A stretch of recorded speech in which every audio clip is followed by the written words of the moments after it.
Souben que había algo que me interesaba cando me falaron de Camilo os Obreiros de Vigo, no ano 72-73. Entón, si souben que ali había algo que me interesaba. E logo tamén no ano 76 puiden saber que había un home que predicaba naquelas primeiras eleccións con aquela alegría, aquela por diante, parecía que todo estaba aberto, e realmente non o estaba, pero bueno, entrou aire, tan siquera. Pois naqueles anos había un home que predicaba, o mesmo que predicaba Castelao, o galeguismo republicano, e aquel Camilo Nogueira de Vigo, que se presentaba pola provincia de Pontevedra polo BNPG, e que dicía Galicia podía ser Dinamarca, e explicábanos. Esas figuriñas de pan feitas con mans de mulleres, con artistas populares, pois temos a escaleira, non? Sempre se dido galego ese tópico que non sabe se sube se baixa, que, por suposto, ele sabe se sube se baixa, non? Pero que está, que fica na mitad da escaleira, a verdade e tal. Camilo Nogueira o que fai é facer escaleiras. Saese da escaleira e fai escaleiras. É un constructor de escaleiras. Gracias públicamente a Camilo, porque el lle debo o tempo ou etapa máis gratificante da miña vida política. Esquerda Galega foi para min unha escola de aprendizaxe política, da boa política. Ata hoxe, sinto nostalgia daqueles debates do Consello Nacional tan enriquecedores, donde se enfrentaban as diferencias con total naturalidade. E donde, por suposto, había lugar para lecer e analizar. En Esquerda Galega non só éramos compañeiros e militantes dun partido político, sino que tamén éramos amigas e amigos. Coñecino personalmente como moitas e moitos de nós fai casi 40 anos, e decía Suso todas, non mentindo.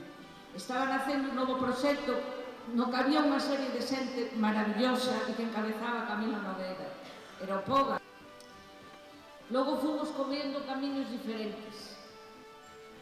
Pero as ideas que sustentaba aquel proxecto siguen vivas, e eu diría que están máis vivas que nunca. Vole Camilo cunha voz que pasa da sutileza profunda ao verbo educado de clamar polos dereitos, unha voz universal de activista convencido e home de paz guerrilleiro, porque, de feito, Camilo é un guerrilleiro da paz, un loitador das defensas múltiples, un feminista, como decía Pencha, un antifeixista, un ecoloxista, tamén un nacionalista galego de esquerdas. Conforma unha pegada moral profunda que paga a pena seguir e non esquecer. Eu destacaría de Camilo pois, a súa faceta de constructor, de enxeñeiro, pero de gran arquitecto de moitas cousas. Participou no Estatuto dos 16. Porque se hoxe podemos estar no Parlamento falando, debatindo e incluso algunhas veces contrastando fortemente as nosas opinións e gracias ao traballo que temos como Camilo Nogueira. Nos descubriches a moitas e a moitos unha idea de país, unha idea de Galicia, unha idea de Galicia libre nun contexto dunha Europa libre e social. Camilo, ti únesnos como nos une Galiza e únesnos pois como nese mapa de Fontán, porque en ti vai todo un país. Aquí onde acaban os camiños, o Camiño de Santiago, e que foi ese camiño o que contribuiu decisivamente a construir Europa, un país que ten esa participación tan formidable de contribuir por a historia, porque foi a construir Europa é negado como nación.